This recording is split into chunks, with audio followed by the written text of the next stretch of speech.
Hello, this is Watts-Blankenship coming to you live from the Commonwealth of Virginia. And I'd like to talk today about criminal justice reform and how to get involved.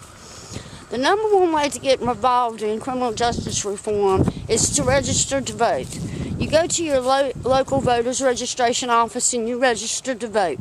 Meantime, if you're not a voter, you're still very important and a voice across America.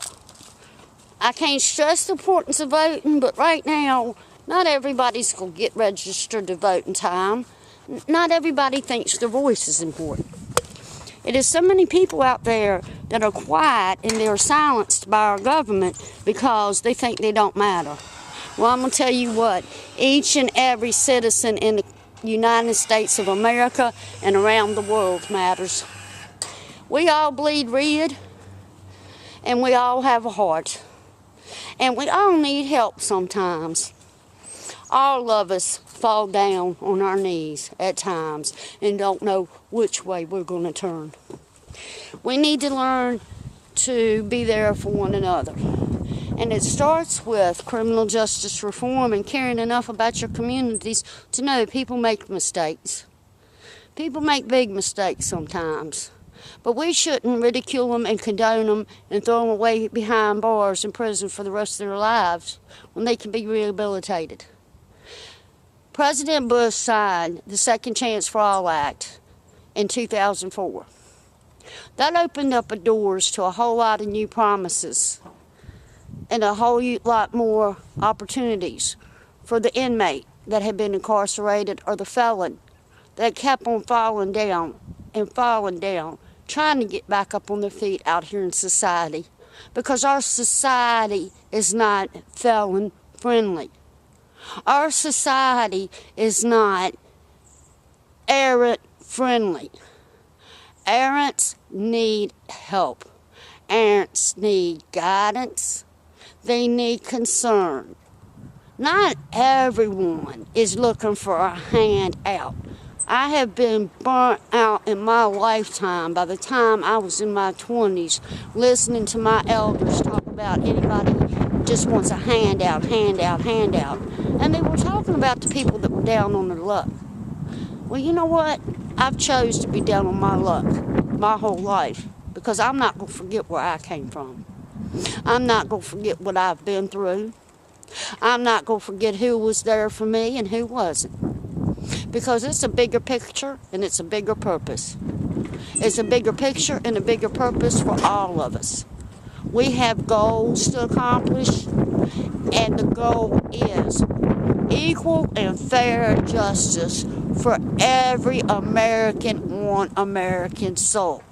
Again, we are the number one country in the world that incarcerates so many people. That's why I say, I cannot stress enough. Families, friends, communities, cities, counties, and states across the United States of America need to say enough is enough. I mean, I could go into the big pharma. I could go into the health care. I could go into the taxes. I could go into our school systems and how the lottery was supposed to make our school systems better and help our roads, whatever that, when that lottery first came out, everything, any one of the politicians, they stand for something, and then once they're voted in, they forget where they come from. We have money allotted, we come up with ways to make money, and then some greedy CEO, some greedy politician wants to bully the whole board or the whole committee, and then we get nothing done by putting it on the table or letting it die. Now, I might not know much about state and federal law, but I know this. I know this real well. I have studied, and I have studied, and I have studied. And it does not take a Harvard degree. It don't take a Yale degree. It don't take a Penn State degree. It don't take a UVA degree to get up and make a change and make a difference in your communities. It does not take no degree to care about one another. It does not take no degree to forgive one another. You know, this Sunday morning, tomorrow morning, we all need to go into church tomorrow and think about our sins. Because every day we see our sins on the news. We see our sins in our politicians. Because they aren't debating. They are beating their chest of who's better than who and who's got more money than who. Thanks for setting such a good example, because that's no example to set. None. And we wonder what's wrong with our kids today. You know, we took prayer out of school. We took the Ten Commandments down. You know, at least kids had some kind of guideline to go by about how to behave themselves. Then the government took away our right to spank our child. Spanking and beating is two different things. And I speak from personal experience of having social services called on me so many times I couldn't count 25 and 30 years ago, because people cannot stand to see people do good, and they cannot stand to see people happy. And then let me not forget myself. I'm a recovering alcoholic, and I've been in recovery for 14 years. I haven't taken a drink. That don't mean I have not had problems, because I have had problems. Problems that either I can deal with, learn from, and move on, or I can just stay stuck in them. And some people don't know no other way but to stay stuck in problems, causing problems day after day, month after month, year after year, decade after decade, generation after generation of negativity and nastiness goes on and on and on. And some people don't care if they destroy lives or not. Well, you know what? I'm a citizen that cares about building people, not prisons. Now, don't get me wrong. We all got a little dirt in our backyards. But the one thing I've done in my lifetime, I've cared too much. And I have loved too many people. I have forgave too many people. And I have forgot too many things of how people do me right in front of my face. I forgave, and I got a good heart. I don't care. I don't care. I don't care who says what about me, because my life speaks for itself today. And I am on a mission. And I am speaking a gospel of sound mind and body that we need every person. We need schools involved. We need churches involved. We need shopping centers. We need artists. We need actors, actresses, directors, CEOs. We need our legislators to redo this tough on crime law that has turned into a living nightmare for everybody in the United States of America. We need to quit going around the world teaching people how to take people and lock them up and make profit off their heads, because it's wrong. It's something that sounds like Hitler did to the Jews. And right now, I feel like all my people in prison in the United States of America are being treated like the Jews. You might as well just dump their bodies in a mass grave, the way the government treats inmates, in the way the government treats people like me. I might not have a college degree, and I might have done a few things in life that people might not see eye to eye with me about, but I'm going to tell you what, I've worked damn hard all my life. And while everybody was assuming I'm just going to be another statistic, I knew in my heart and soul and the strength I had, I wasn't going to be another statistic. That I was going to be somebody, and I was going to do something to change things as soon as I got an opportunity. And right now, America, and I'm telling every woman and man and child out there, do not think you cannot do it, because you can. We can make a difference if we try. It is so much hate and hostility in this world, we all ought to be ashamed of ourselves.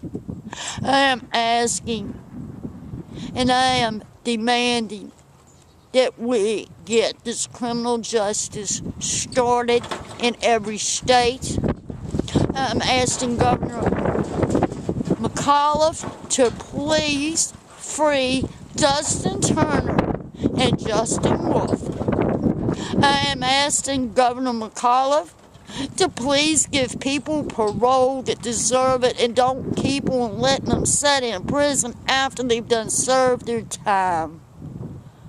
I'm asking y'all, Governor McAuliffe, and I'm asking every governor across the United States of America to look at these applications of the wrongfully convicted. Look at the applications of the actual innocents, and please don't let family members sit up in prison for something they didn't do, because it's not right. That right there is an injustice. That right there shows you our courtrooms are not what they're cracked up to be. And I'm not trying to disrespect no one. But anyone that knows me, and I have met a lot of people in my life because I have had a life. I have worked damn hard.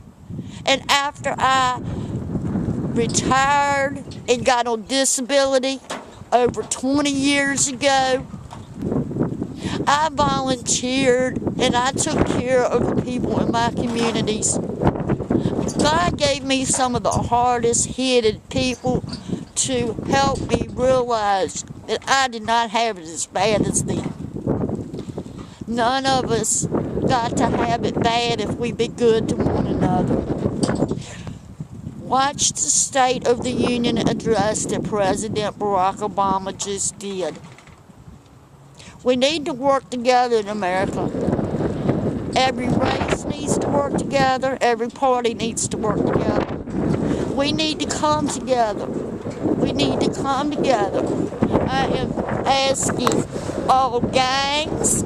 I'm asking all kinds of gangs, because I have taken care of some people, been around some people in my life. I am asking y'all to set aside y'all's difference and stand up for change. I am calling on Virginia. I want to have a march from the Petersburg, Virginia courthouse to Colonial Heights, Virginia courthouse. I want to have a march for justice. I want to have a march for change. I want to have a rally over on the Capitol Hill in Virginia. And I want everybody to follow suit behind me. If you don't know how, trust your heart and your gut. You do know how. But society makes us think our voice don't matter unless we vote or we set some kind of seat or we hold some kind of title, when that's not the fact. We all matter. We all need to start practicing 7 days a week. Not just on Sunday mornings, but 7 days a week. We need to practice being good to one another and standing up for one another, and quit shaming and blaming others. Take responsibility for your own faults and what did you learn from it, and move on. This is something I've done my whole life, no matter how crazy I seemed at times. I always seen where there's a defect, there's got to be an asset. Where there's a liability, there's got to be an asset. You know, not everything's bad. It's only as bad as you make it. It is only as bad as you make it. And you know, in the last 4 years, you know, I had to make it bad on myself to appreciate who I am and what I have on the inside of me. Because even though I might have asked for help occasionally in my life, for help with a utility bill here or there, or help with cigarettes, or maybe even help with a hamburger, but I usually don't make a habit of it. I mean, not very often have I asked anybody for help. Because I'm going to tell you what, in the last 4 years, I have sat and I have went hungry. I have went without. And I see exactly people for what they are. I seen, I watched, I observed exactly who's about change, who's not about change, and it was the last final 4 years I'm going to put on into behavior modification and profiling people. Because 9 times out of 10, I hit the money on the head. You know, I forgive and I forget and I overlook a lot. But I'm not overlooking today. I'm not overlooking that I see people not getting involved. You know, for 27 years, I've sat back and watched people not get involved. I've watched people laugh at me for what I've stood for. I've had people make fun of me for what I stood for. But see, I stood for purpose. I stood for reason. Because either you stand for something or you fall for anything. Well, you know, cats, you know, we got the leaders and we got the followers. Some of us are leaders, some of us are followers. And you know, hustling, kind cats come a dime a dozen. And they have to be forgiven and overlooked too. But it ain't but so much I can overlook. Because I've done seen enough people in my lifetime die of drug overdoses. I've done held enough mothers' hands and children's hands where their parents or their children have died of a drug overdose. I have seen communities personally shattered by drug addiction and drug abuse. I cannot tell you the dozens and dozens of people that I actually have known that overdosed on drugs because they were let back out of prison with nobody bridging the gap to help them. They were let back into communities that only knew a negative way, that they needed their residents fucked up in the head to keep the revolving doors going in the courtrooms. That's no way to live, and it's nothing godly about that, letting people die just so you get a paycheck and a kickback from a courthouse and a prison inmate. That's just wrong. Alright, I'm going to close for now, but I think I've done talked enough for the moment. I'm getting ready to go do some stalls and take care of some horses. But please, get involved in criminal justice reform today because it's crucial and we need it now. We need criminal justice reform now in America. We need to shut the private prison industry down. We need to quit trying to make money off of other people's misery. This was a good country at one time. And our forefathers damn sure didn't stand for this because they're rolling over in their grave.